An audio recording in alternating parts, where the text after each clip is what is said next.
attendu pour tous les étudiants qui souhaitent immigrer au Canada est arrivé car nous avons enfin la liste complète des quotas accordés par le gouvernement du Canada aux provinces. Donc si tu veux savoir quel est le nombre d'étudiants que la province que tu as choisie peut accueillir, je t'invite à regarder cette vidéo jusqu'au bout.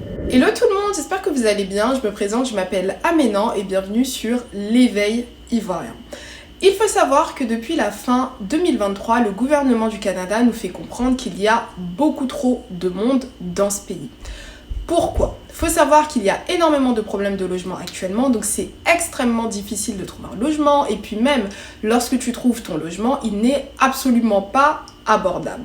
De plus, il y a beaucoup de problèmes liés à l'emploi, donc il y a certaines personnes qui arrivent au Canada ou même certaines personnes qui y sont depuis la naissance qui n'arrivent plus à trouver aussi facilement un travail. Bien évidemment, si ton logement il coûte trop cher, tu ne peux pas déménager, en plus de ça, tu ne peux même pas accéder à la location et en plus de ça, tu n'as pas de travail ou en tout cas, si tu perds ton travail, tu te retrouves dans une situation difficile car il n'y en a pas d'autres. On est d'accord qu'il faut bien prendre des mesures fortes pour pouvoir limiter l'arrivée de nouvelles personnes pour empirer la situation. C'est exactement ce qui se passe et donc le gouvernement du Canada a décidé dans un premier temps de limiter le nombre d'étudiants qui puissent arriver au Canada et ce pendant 2 ans. Il faut savoir qu'au Canada, de base, il n'y a absolument aucun quota qui régit la venue de nouveaux étudiants. Et malheureusement, on s'est rendu compte que c'est devenu littéralement un business pour les universités privées, pour les universités publiques et même pour le gouvernement du Canada, car les étudiants rapportent des milliards et des milliards de dollars canadiens dans la caisse de l'État. Il faut savoir qu'il y a énormément d'étudiants qui viennent, mais ce problème ne concerne pas non plus que les étudiants qui arrivent, car certains étudiants se voient refuser des dossiers d'immigration à plusieurs reprises. Donc en réalité, que tu viennes pas au Canada, tu vas quand même enrichir ce gouvernement. Bref de bavardage, et donc faut savoir que maintenant, à partir de 2024 et ce jusqu'à maximum 2027, il n'y aura pas plus de 395 000 étudiants qui pourront arriver sur place. Depuis quelques mois, nous attendions la liste avec impatience, donc celle qui vise à octroyer un nombre maximum d'étudiants par province en termes de lettres d'acceptation. Donc, première nouveauté ou l'une des premières nouveautés, mis à part le quota qui limite le nombre d'étudiants par an, il faut savoir que le gouvernement du Canada a décidé de donner la possibilité à chaque province de pouvoir sélectionner les étudiants qui arrivent en son sein. Je vous donne un exemple, c'est-à-dire que là tout de suite, si vous êtes un étudiant et que vous souhaitez immigrer au Canada, vous allez d'abord dans un premier temps avoir l'obligation de fournir l'acceptation de désignation de la province.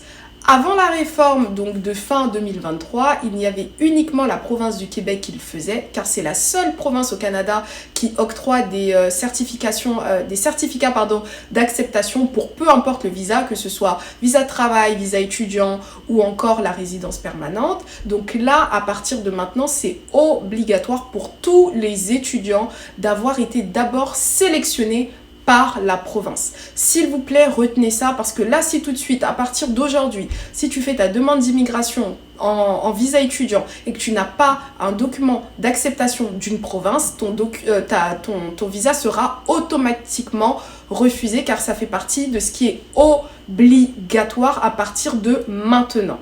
En fonction de plusieurs critères, le gouvernement du Canada a décidé d'accorder un nombre plus ou moins important de certificats possibles d'acceptation que les provinces peuvent octroyer. Donc je vous donne un exemple. Ils sont partis du principe que dans certaines provinces, il y avait plus de logements que d'autres. Dans certaines provinces, il y avait plus aussi d'universités que d'autres. Et donc en fonction du nombre de population, ils sont venus avec le résultat que je vais vous donner actuellement. Donc la liste concerne les provinces et les territoires du Canada. Faut bien le retenir. Voici maintenant la liste. Nous avons l'Alberta avec 40 894. Bien évidemment, je parle du nombre d'étudiants possible maximum que cette province peut donc accepter en son sein par an et ce jusqu'en 2027. Donc la Colombie-Britannique, 83 000 étudiants, le Manitoba, 15 233, le Nouveau-Brunswick, 9 279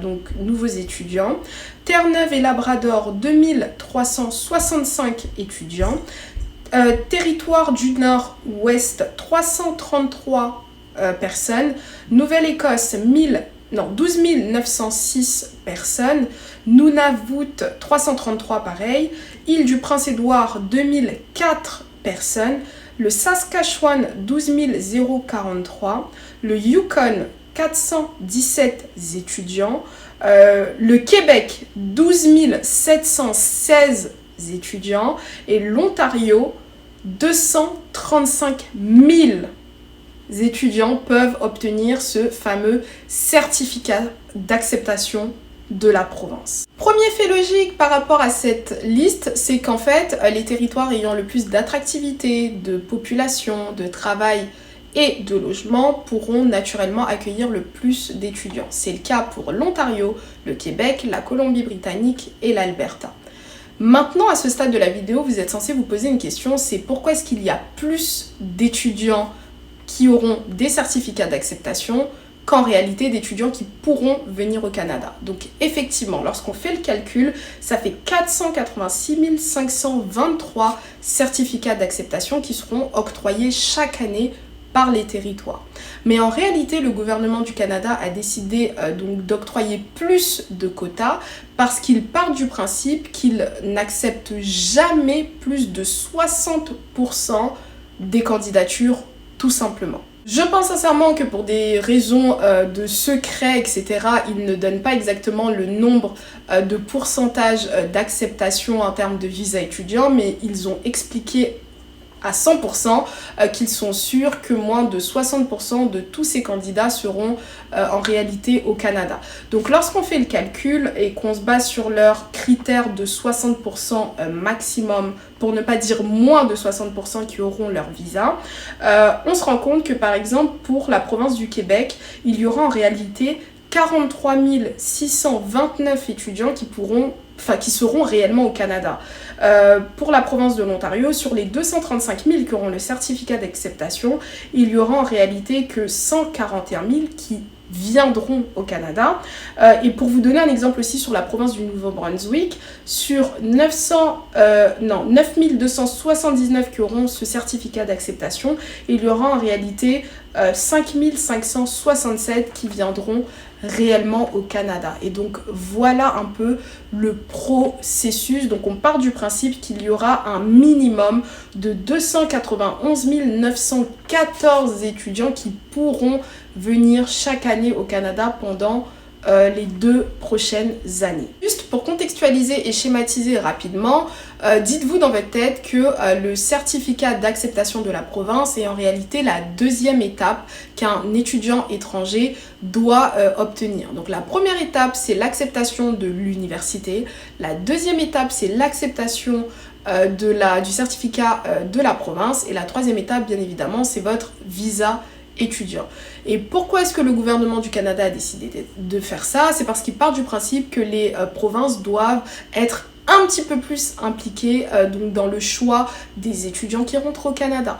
Donc malheureusement, il y aura beaucoup plus de concurrence parce que les provinces vont vouloir attirer les candidats ayant les meilleurs profils. De deux, c'est un deuxième filtrage. Donc en réalité, vous pouvez avoir l'acceptation de l'université, mais ne pas être accepté par la province. Donc voilà, donc c'est comme un deuxième filtrage. Troisièmement, partez aussi du principe que ça va donner la possibilité aux provinces de pouvoir filtrer aussi les écoles. Et donc il y a d'ailleurs la province de l'Ontario qui a dit à la suite de cette annonce que eux, ils allaient partir du principe qu'ils allaient privilégier les universités publiques et non les universités privées qui font du business sur le dos des étudiants. Pour l'instant, ça reste encore un petit peu flou. Il va falloir attendre les prochaines semaines pour qu'on puisse avoir de nouvelles informations sur, par exemple, est-ce que les provinces vont décider de faire payer ces certificats d'acceptation? On ne sait pas encore.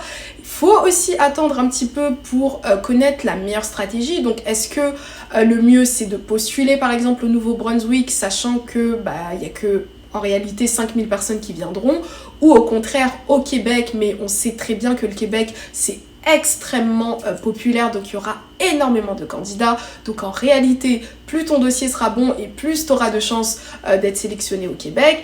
Ou au contraire, est-ce qu'il faut carrément décider de postuler vers des territoires qui sont totalement isolés du reste du monde pour pouvoir être parmi les 300 ou 400 personnes sélectionnées? Pour l'instant, on ne sait pas.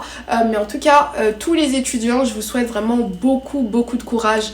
Lisez les actualités car il y a des actualités chaque semaine en ce moment et surtout ne vous faites pas avoir. Soyez à l'affût de toutes les informations parce que si votre dossier n'est pas à jour, ne respecte pas les nouveaux critères, malheureusement ce sera automatiquement refusé, peu importe la somme que vous avez investie. Ce sera tout pour cette vidéo, je vous invite à vous abonner, commenter, liker, partager et moi je vous dis à la prochaine pour une prochaine vidéo. Bye bye!